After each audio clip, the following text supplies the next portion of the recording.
Bonsoir à tous, bienvenue dans Voyage au bout de la nuit. Je suis très heureuse de vous retrouver ce soir pour poursuivre la lecture d'un roman de Raymond Radiguet qui s'intitule Le bal du comte d'Orgel. N'hésitez pas à réagir sur les réseaux sociaux avec le hashtag VBN.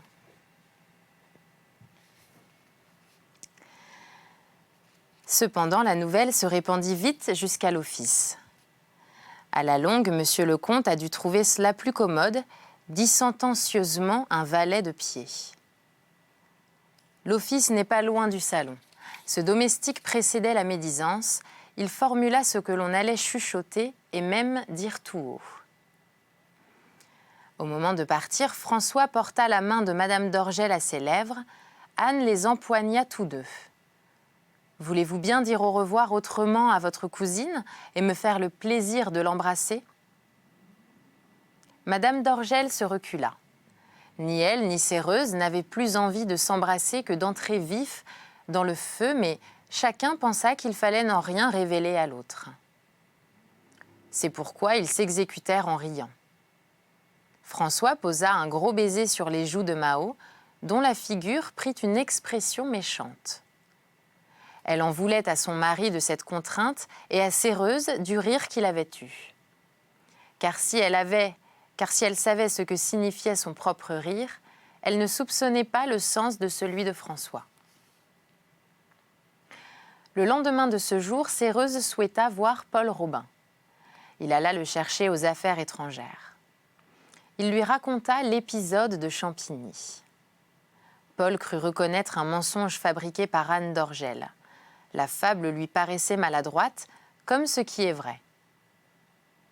Le monde chuchotant, Paul hésitait encore. Il n'hésita plus, son opinion fut faite. Et il pensa comme le valet de pied. « Est-ce extraordinaire ?» s'écriait François. « Mais non, dit Paul. Il semblait répondre à un dramaturge qui lui eût soumis un scénario. Non, c'est très curieux, très bien amené. Le portrait de Joséphine, la Martinique, l'ensemble me plaît beaucoup. » François de Séreuze regarda Paul avec stupeur. Il ne se douta point, cependant, que le diplomate croyait applaudir une fable. Quel singulier tour d'esprit que le sien, pensa-t-il. Robin juge la vie comme un roman. Il ne croyait pas tomber si juste. François était allé voir un ami pour lui confier un peu de sa joie. Il eut une impression de grande solitude. En effet, il était seul avec son amour, que tout le monde croyait couronné. Anne voulait donner un dîner en l'honneur de madame de Séreuze. François objecta qu'elle n'aimait pas sortir le soir. On décida un déjeuner. Après ce repas, François et sa mère quittèrent ensemble les Orgel.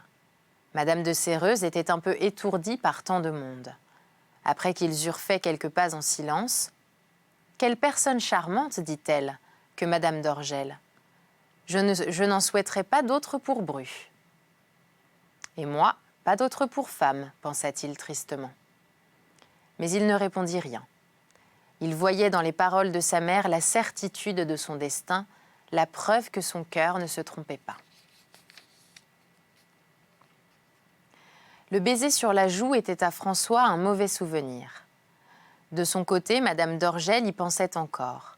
Mais par un stratagème du cœur, elle croyait simplement en vouloir à son mari de ce baiser absurde.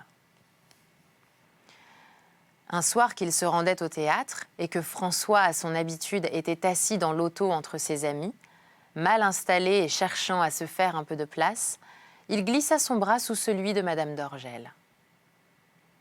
Il s'épouvanta de ce geste qui était plus un geste de son bras que de lui-même. Il n'osa le retirer. Madame d'Orgel comprit que c'était un geste machinal. Ne voulant pas le souligner, elle n'osa non plus retirer son bras. François de Séreuze devina la délicatesse de Mao et qu'il n'y fallait voir aucun encouragement.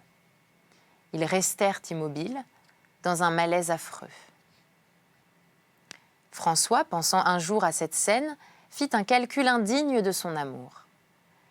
Bien qu'il n'eût pas mal entendu le silence de Mao, il pensa en profiter et à tirer bénéfice d'une situation qui leur avait été si pénible. Le souvenir du baiser le poussait à prendre une revanche. Mais le soir où son bras se glissa de nouveau, Madame d'Orgel sentit bien qu'il se glissait exprès.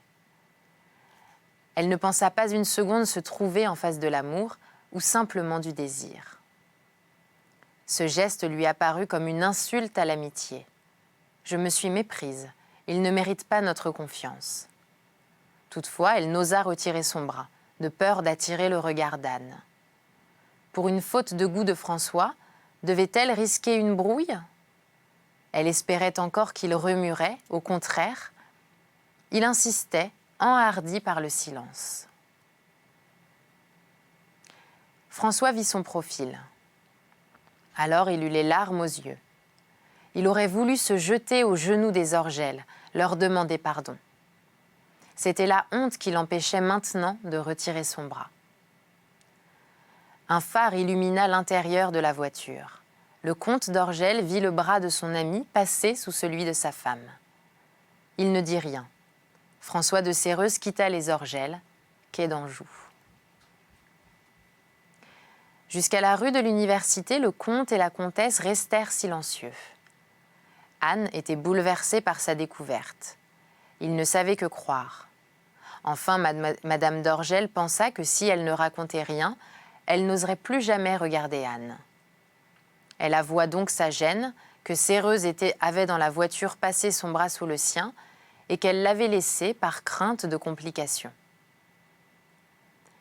Elle demandait à Anne ce qu'elle devait faire pour que François comprît le déplaisir qu'elle avait eu de ce geste. Anne d'Orgel respira. Ainsi Mao ne lui cachait rien, elle était innocente. Elle lui faisait l'aveu de ce qu'il avait vu, sans savoir qu'il l'avait vu. Il jouissait de son soulagement en silence. Ce silence inquiéta Madame d'Orgel. Son mari allait-il signifier à François de ne plus remettre les pieds chez eux ? N'avait-elle pas eu tort de lui parler ? Elle était prête à défendre le coupable, à lui trouver des excuses. Elle leva timidement les yeux vers Anne. Elle s'attendait à un visage de colère. Que signifiait cette joie ? « Et c'est la première fois ?» demanda-t-il. « Comment pouvez-vous en douter et pourquoi aurais-je retardé de vous le dire ? Je ne m'attendais pas à de pareils soupçons, répondit-elle, offensée, non tant de doute de son mari que de la joie peinte sur son visage. Ainsi venait-elle de mentir sans même se rendre compte. Un simple enchaînement de paroles lui fit escamoter le premier geste de François, la moitié de la vérité. Elle eut envie de se reprendre, de dire « Non, je me trompe ». Une fois déjà, François a passé son bras sous le mien et je suppose qu'il le passait par maladresse. Mais elle se tut. Après ce nouvel aveu, son mari n'eût-il pas été en droit de douter d'elle ? Mao attendait toujours un conseil, mais la détente qu'Anne ressentait de la franchise de sa femme lui cacha le reste. Il ne pensait même plus à l'audace de François.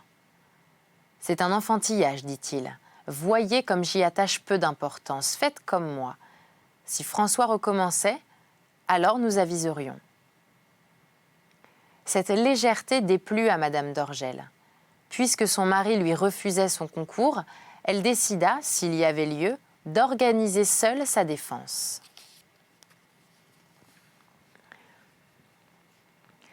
Anne d'Orgel put se figurer qu'il avait sagement agi car Mao n'eut pas de nouveau sujet de plainte. En effet, Séreuze se promit de ne jamais renouveler son geste. Il ne doutait pas que Mao eût tout raconté. Il fut reconnaissant qu'on ne lui en toucha pas mot, qu'on parut l'ignorer. Cette générosité l'accabla davantage. Il se représenta mieux son imprudence. Se rendant compte qu'il avait démérité de Mao, il s'appliqua. Il n'en parut que plus aimable. Aucune manœuvre ne l'eût mieux servi. Il faisait beau, ils allaient souvent dîner hors de Paris. François poussait Anne à ses escapades. Et celui-ci supportait la campagne car il s'apercevait qu'au moindre semblant de verdure, sa femme s'épanouissait. Dans ces rapports entre trois personnages, on sentira que tout se déroule sur un mode élevé dont on a peu l'habitude. Le danger banal n'en était que plus grand, car eux, moins que personne, ne pouvaient le reconnaître, noblement travesti. Que de fois, revenant de Saint-Cloud ou de ses environs, et traversant le bois de Boulogne, Madame d'Orgel et François de Séreuze, sans savoir que leurs pensées s'enlaçaient, croyaient chacun faire un long voyage avec l'autre et traverser ensemble des forêts profondes. Souvent, à ces escapades, s'associait le prince persan que l'on appelait Mirza. Il s'ingéniait à distraire une petite nièce, une veuve de 15 ans, que son éducation européenne avait affranchie des coutumes orientales. Ce prince et cette jeune princesse étaient les seuls êtres avec lesquels Mao et François se sentissent à l'aise à la campagne. L'amour accorde tout le monde. Certes, Mirza n'aimait pas sa nièce comme François Mao, mais de la manière dont Séreuze croyait aimer. Mirza aimait purement. En face de ce visage enfantin et qui avait déjà pleuré un époux, Mirza ne pouvait retenir une tendresse que Paris, toujours à l'affût du mal, n'avait pas tardé à juger excessive de la part d'un oncle. C'était leur blancheur mal comprise qui rapprochait sans qu'ils s'en doutassent Mirza, la jeune persane, les Orgel et François. Ils allaient, pourrait-on dire, la cacher hors de Paris. Nous avons montré à Robinson Mirza tel que le peignait le monde. Nous en fîmes donc une peinture inexacte. Par exemple, cette vertu que tous lui concédaient, le sens du plaisir, c'était le sens de la poésie. Mirza d'ailleurs entendait mal sa propre poésie. Il se voyait pratique et d'une précision toute américaine. Mais outre que la poésie tient plus de la précision que du vague, la manie de ce prince le poussait aux plus charmantes erreurs. Il ne pouvait partir pour Versailles, pour Saint-Germain, sans déplier d'immenses cartes de la région parisienne, bariolées comme des cachemires. Sous prétexte de trouver la route la plus courte, il se perdait. Sa race surgissait au moment où l'on s'y attendait le moins. Un soir que la petite bande parcourait une allée du bois de Boulogne, Mirza sursaute, tire son revolver, fait arrêter son auto et, retenant sa respiration, se poste derrière un arbre. Il venait d'apercevoir 2 biches. On lui eût fait en vain observer qu'on ne chasse pas les biches du bois de Boulogne. Par bonheur, son arme était trop perfectionnée pour être utile. Il remonta en voiture, fâché contre cette arme. Il aurait voulu offrir les 2 biches à sa nièce et à Madame d'Orgel. Ce qui amusa le plus les Orgel et Séreuze, ce fut la bouderie de la petite persane. Elle regrettait de n'avoir pu revenir au Ritz avec la chasse de son oncle.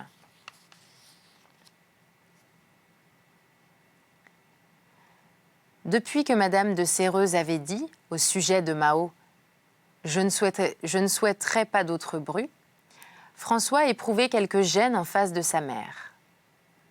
Il craignait qu'elle ne devinât son amour. Aussi évitait-il de réunir les 2 femmes. Il redoutait que sa mère lui démontrât qu'aimer Mao, fût-ce en silence, c'était une trahison.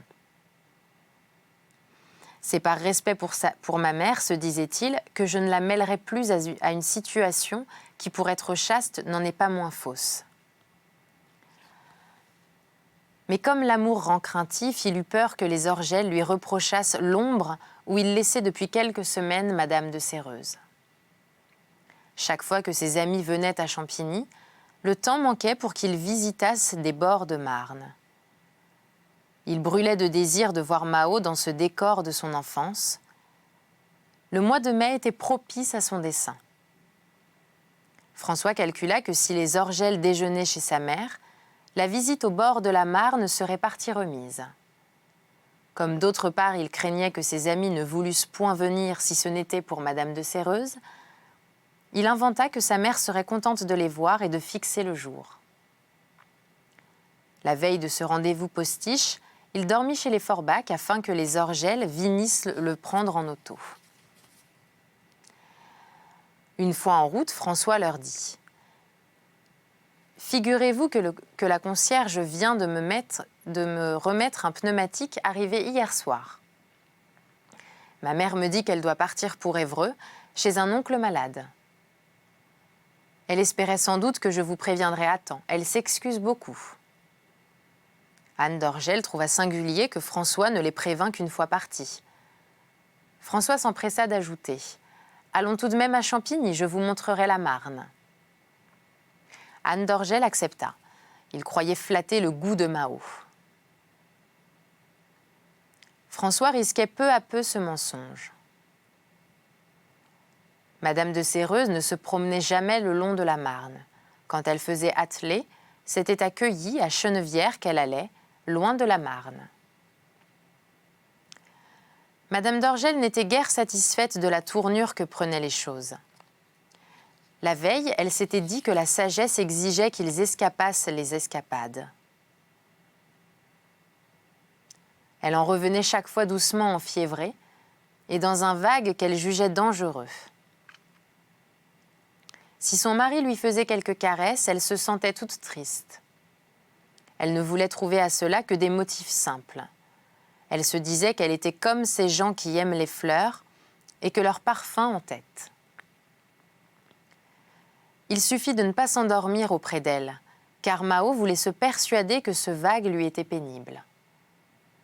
Et sa comparaison avec le parfum des fleurs était fausse, car son vague n'était pas migraine, mais griserie. Ils avaient déjeuné sous une tonnelle au bord de la rivière. La table était desservie. Assise dans un fauteuil, Madame d'Orgel, de méchante humeur, tournait le dos à la Marne, à l'Île-Amour, à son mari et à François. Elle n'avait d'autre vue que la route. Un bruit de grelots et le petit trot d'un cheval firent sursauter Séreuze. Son oreille ne pouvait s'y tromper. C'était la voiture de sa mère. En une seconde, il mesura la laideur de sa conduite envers elle et les Orgel. Où pouvait aller Madame de Séreuze sur cette route? Elle n'allait nulle part et aucune ingéniosité ne pourrait expliquer cet itinéraire exceptionnel.